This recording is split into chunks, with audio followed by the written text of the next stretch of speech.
jugar. Todo preparado. Nos vamos, Marvin Hidalgo. Se viene la número 5, se viene este que está en pantalla y se llama Michael Torres.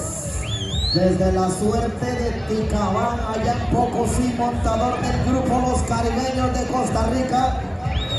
Se viene en el diamante de los gemelos sentado Michael. Este es uno de los buenos montadores, baja sus piernas Michael.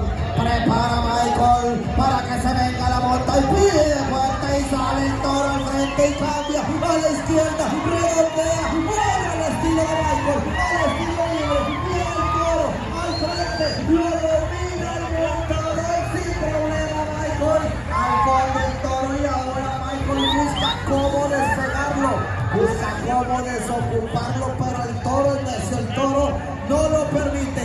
Él es Michael Torres después de haber hecho una gran jugada, después de al estilo libre, de darse ese lujo el montador de los caribeños.